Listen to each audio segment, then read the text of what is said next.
Durante siglos la trata de seres humanos fue un próspero negocio con ramificaciones en las actividades mercantil y financiera, en la agricultura, la industria y hasta en la Iglesia. Un negocio del que tomaron parte no pocos vascos a título individual o enrolados en empresas e instituciones. Pero no raras veces aquellos hombres enriquecidos con la esclavitud sufragaron obras públicas y benéficas en sus localidades de origen, lo que les valió ser honrados como filántropos, dar nombre a calles, por ejemplo, o bautizar fundaciones de carácter social que hoy en día siguen existiendo. Es esta una página oscura de nuestra historia sobre la que solo recientemente se ha ido arrojando luz con nuevas investigaciones como las que se recogen en una publicación que presentamos hoy, en la que, por cierto, es nuestra última charla de la sección de Eusko Ikaskuntza.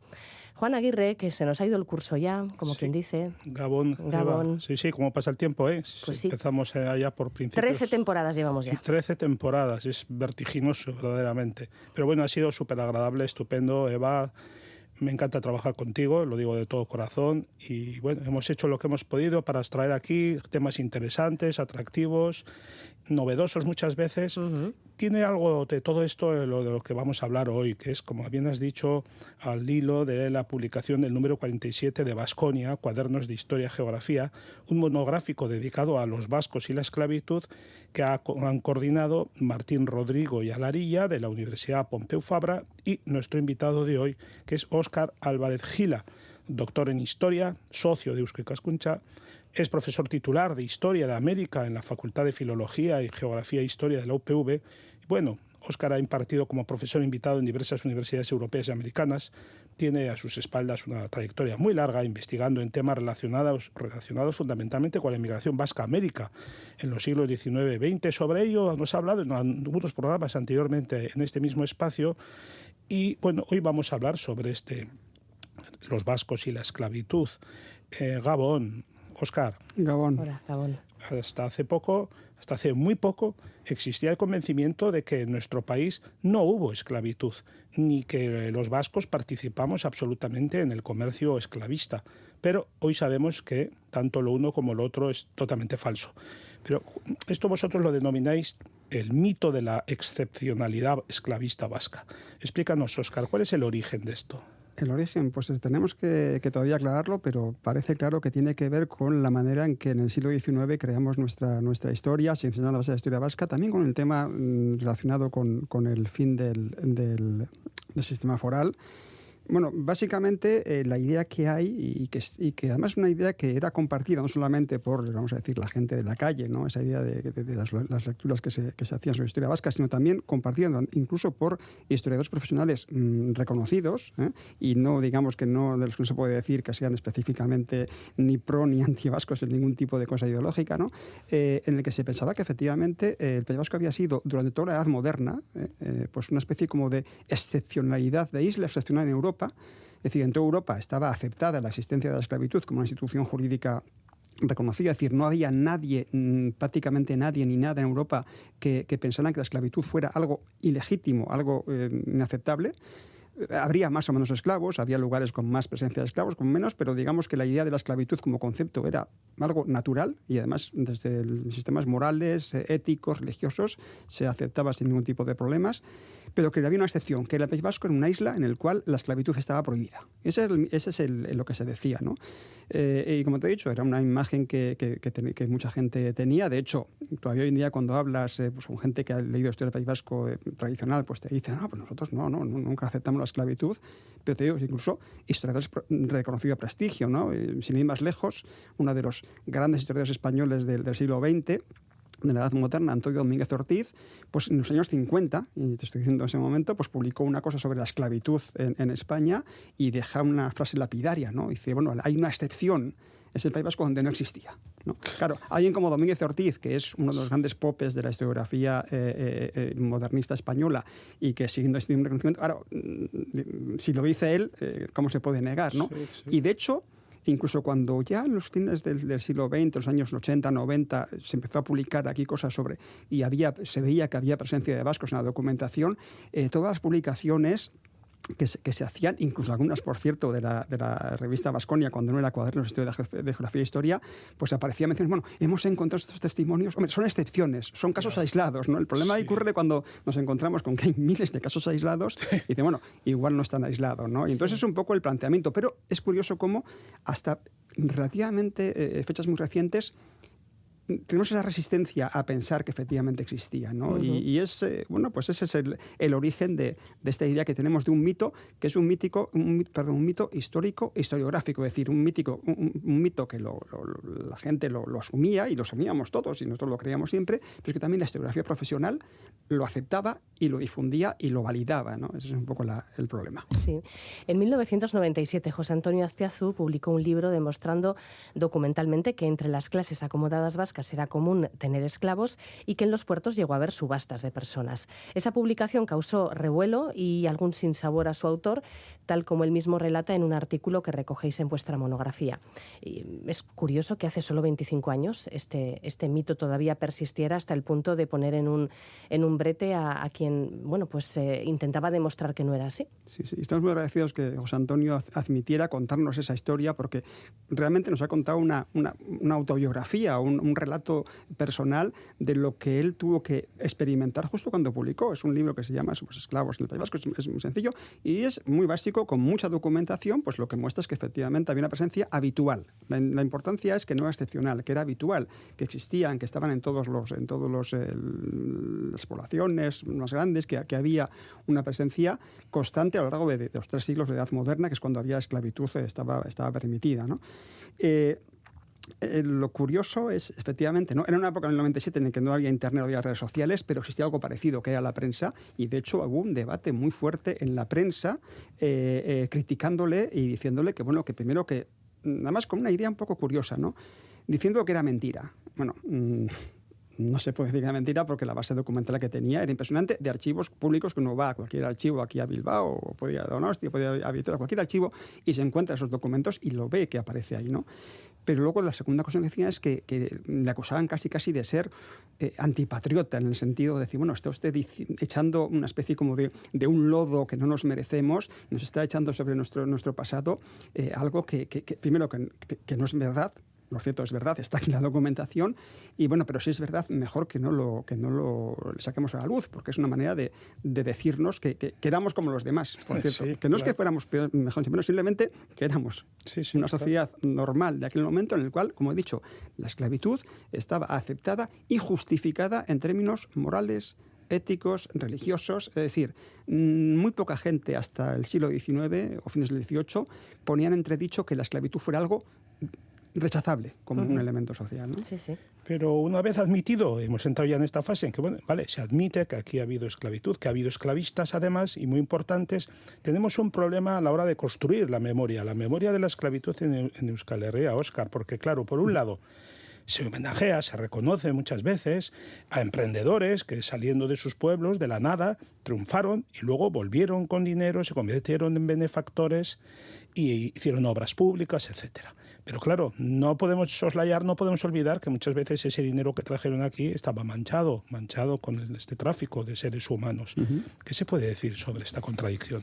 Bueno, es el pasado y es que tenemos que reconocerlos. Y si queremos entender bien lo que somos hoy en día, tenemos que acercarnos al pasado con una visión amplia, es decir, las cosas ocurrieron como ocurrieron. Hay que pensar una cosa interesante, y es que, a ver, siempre se dice, no podemos juzgar lo que ocurrió en el pasado con ojos de hoy en día.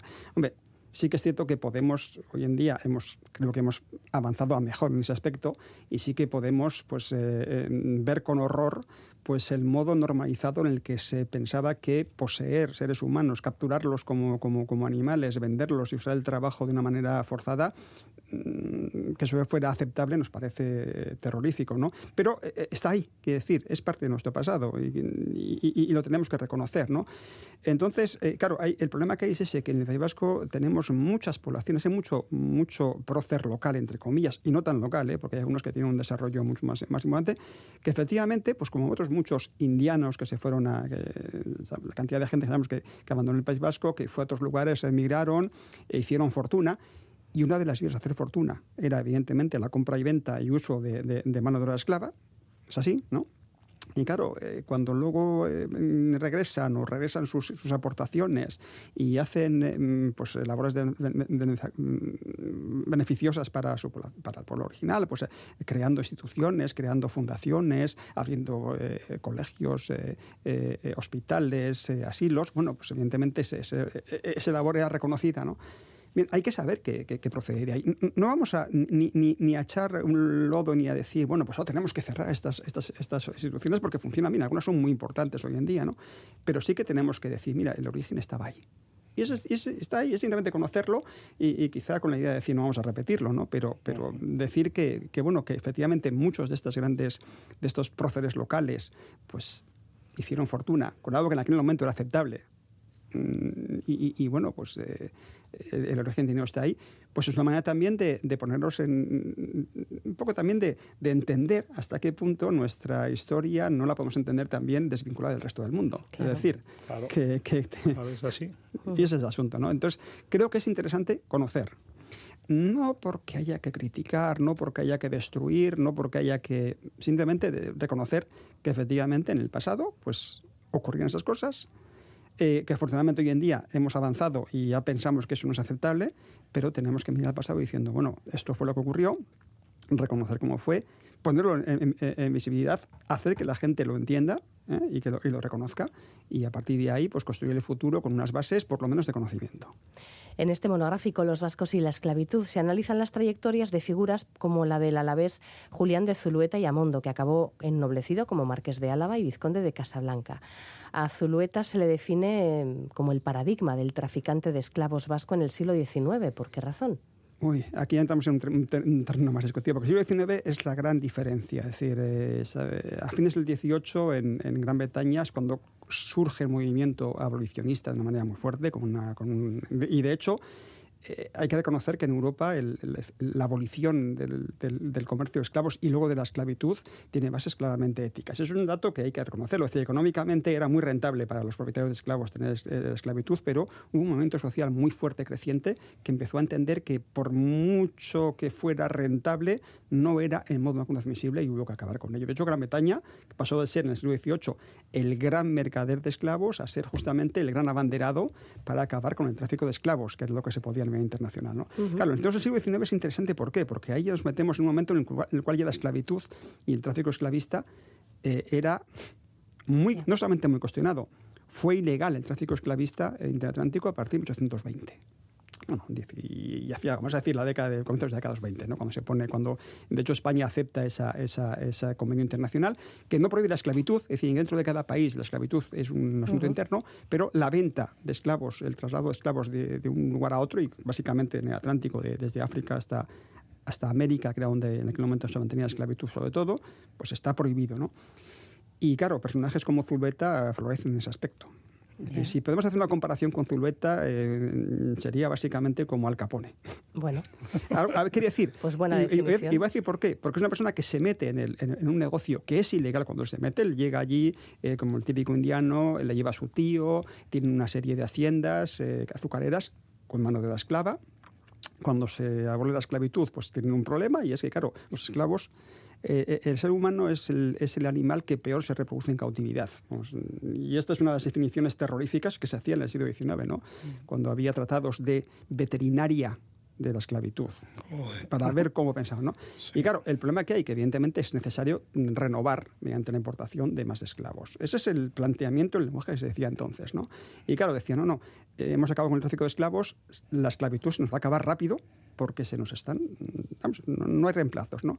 Y entonces Zulueta, junto con otros más, y además con la connivencia del poder político, pero con otros empresarios, por ejemplo, muchos catalanes que luego son de la oligarquía catalana de Barcelona de hoy en día, ¿no? Que es los que trabajó Martín Rodrigo, y fue por donde entró a esta entrada, ¿no? A este trabajo, ¿no?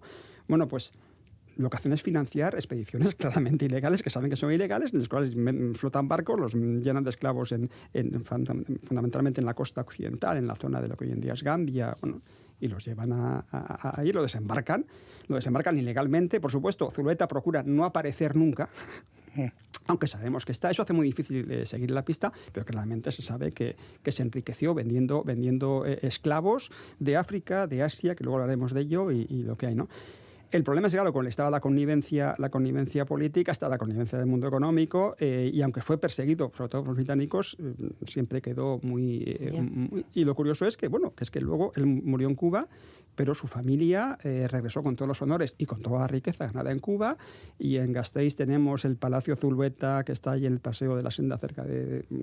que fue sede, además, de la Fundación Sancho Seguí durante mucho tiempo. Está el Museo de Bellas Artes de Álava, que es también otro palacio de otra hija de Zulueta. Es decir, es dinero hecho con el bueno, bien. No digo que vamos a tirar esos palacios, no digo que vamos a tirar el museo, evidentemente, pero sí que es cierto, y de hecho uno de los trabajos de este monográfico de Baskonia es sobre ello, es decir, bueno, vamos a aprovechar esa existencia para también dar a conocer que bueno, que eso está ahí, ¿no? que existimos, bueno, que hubo entre nosotros vascos que hicieron eso. Por lo que vas contando, Óscar, ya entendemos que eran personas con una gran influencia, obviamente, en las altas esferas de la administración colonial, incluso que funcionaban como lo que hoy diríamos un lobby, ¿no? Y se dice que a la cabeza de este lobby estuvo Manuel Calvo Aguirre, quien, por cierto, transformó el paisaje de su villa natal, Portugalete, de la que algo sabes, ¿no, Óscar? Sí. Mediante inversiones altruistas, pero además inversiones con proyección de futuro, bastante atípicas respecto a lo que solían hacer estos indianos. Cuéntanos, aunque sea a grandes rasgos, porque si no se nos va a ir el tiempo. Bueno, pero... Manuel Calvo, el hombre en la sombra, es decir, era el segundo de a bordo, es la persona que estaba detrás de los grandes inversionistas, nunca parecía mucho, pero manejaba todo, de hecho manejó. Es más, hizo incluso un trabajo muy importantísimo en apoyo de la colectividad vasca en Cuba, financiando la sociedad de beneficencia, financió la cultura vasca, a su sobrino, que era un literato de Portugalete, pues también es decir, hizo el trabajo, pero lo cierto es que él también empezó, sobre todo teniendo los ingenios, el ingenio de Portugalete, con mano de la esclava a montones, y luego, pues eso, pues ayudando metiéndose por ahí, ayudando a la importación de esclavos africanos, luego asiáticos, y metiéndose en política. Fue uno de los grandes factotums del Partido Españolista que se crea en Cuba, que quiere evitar la independencia, no por razones patrióticas, sino porque el independentismo cubano era también abolicionista, es decir, tiene una idea muy clara abolicionista, y claro, toda esta gente lo que quiere es que se siga manteniendo dentro de España, porque España, hay que decir, es el último país europeo que abole la esclavitud. Es decir, para pensar un poquitín, yo soy un poquitín ya viejo, pero mucha gente de nuestra generación tenemos que pensar que nosotros hemos nacido cuando aún existía gente viva que había sido esclava. Es decir, que no es una cosa muy lejana, ¿eh? Y es por esto, porque España hasta el año 86, el siglo XIX, no acaba con la esclavitud. Y entre otras cosas porque Manuel Calvo y otros muchos hicieron todo lo posible y manejaron y mandaron dineros ingentes para comprar voluntades en el Congreso Español, justamente para eso, para evitar que se acabara la esclavitud. A mediados del siglo XIX encontramos una empresa vasca, en su dirección el alavés José María Calvo, que luego, por cierto, impulsó una fundación sociosanitaria que aún existe en Guipúzcoa, y esta empresa empezó a importar mano de obra asiática para servir en las haciendas y en los ingenios azucareros. Eran los llamados culíes, a quienes se llevó a América teóricamente como trabajadores contratados, pero que al final pues fueron víctimas de algo que hoy en día sigue existiendo lamentablemente, que es una forma de servidumbre encubierta.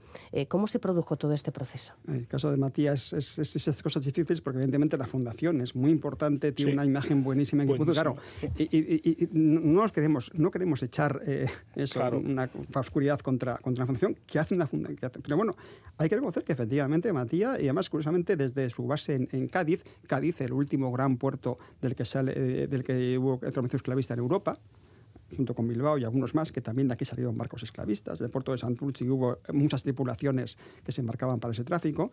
Pero bueno, el problema es estos son de los que vieron el futuro y dijeron, hombre, pues ya que no nos dejan traficar con esclavos desde África, porque están los barcos británicos en mitad del Atlántico pillándonos y si nos pillan nos meten en la cárcel y nos hacen de todo, dijo, ¿por qué no nos fijamos en el otro mar? Y empezaron a contratar trabajadores chinos. Esto es una cosa que habían empezado en California, los norteamericanos. Luego en México también vieron la idea. Llegaban a Acapulco, a San Francisco, barcos de supuestos trabajadores contratados que en la práctica, cuando llegaban aquí, los empresarios, es decir, los sobre todo en el mundo agrícola, que estaban acostumbrados a tener mano de obra esclava, pues pues bueno, pues cuando trataron estaban igual, ¿no?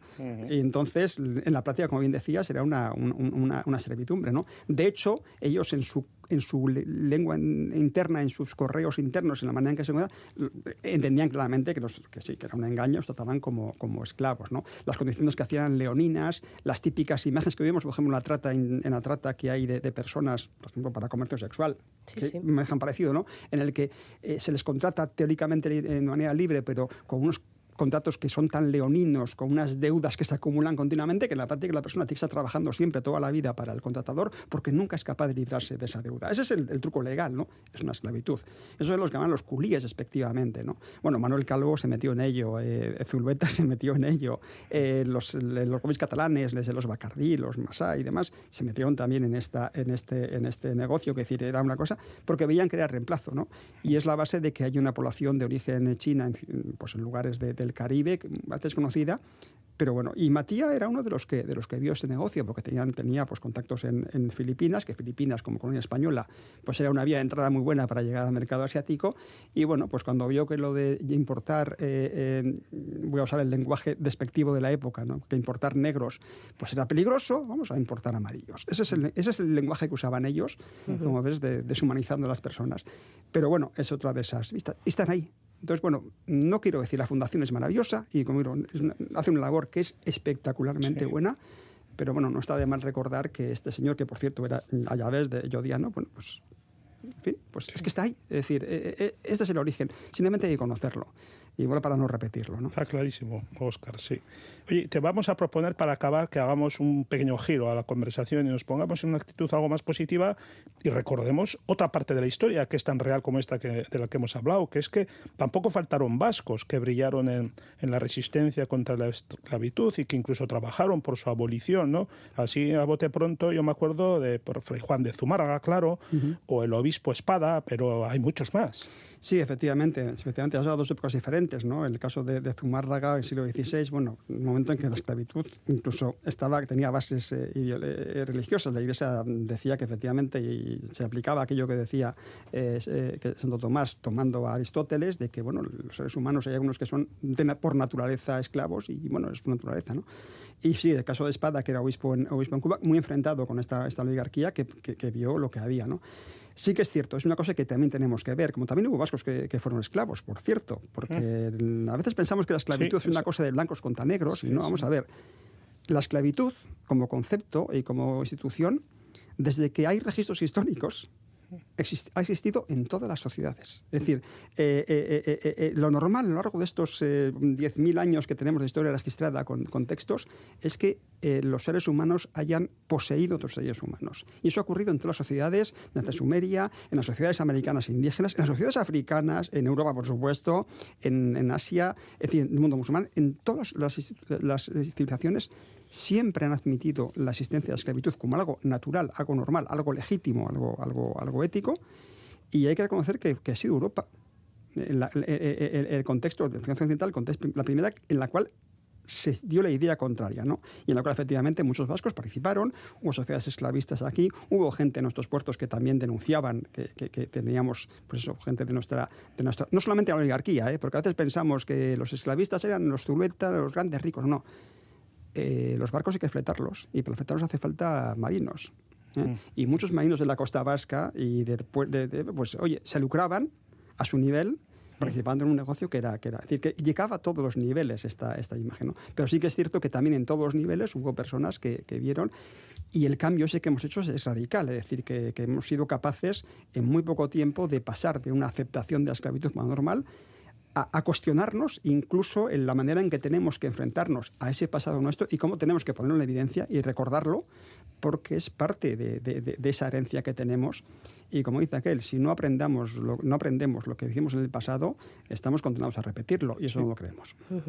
Bueno, pues una revisión de un capítulo de la historia que, por las razones que ha comentado nuestro invitado, pues estaba, bueno, pues tapado en cierta manera, ¿no? ¿Nos recuerdas, Juan, el título de la obra que hemos presentado? Se titula Los vascos y la esclavitud, y es un monográfico de Baskonia, Cuadernos de Historia-Geografía, que hace el número 47, que está coordinado por nuestro invitado de hoy, Óscar Álvarez Gila, y por Martín Rodrigo Yalarilla. Óscar, gracias por esta charla tan interesante que nos ayuda a centrarnos más en esto que es la vuelta al pasado en un momento dado, ¿no? Y Juan, gracias por un año más de charlas interesantes que nos hacen reflexionar sobre nuestra historia normalmente, sobre nuestro presente también, porque de nuestro presente también hablamos a menudo, en esta sección de Eusko Ikaskuntza, que cerramos hoy, que llegamos ya al último día de junio y bueno, pues que... Pues te lo agradezco mucho todo, Eva. 13 años llevamos aquí, súper a gusto. Y por supuesto agradezco también a Eusko Ikaskuntza, que nos da la oportunidad de venir aquí cada 15 días para hablar de estos temas, clarísimamente. Bueno, pues venga, a por la 14. Gracias, Juan. Venga, Eva. Agur. Agur.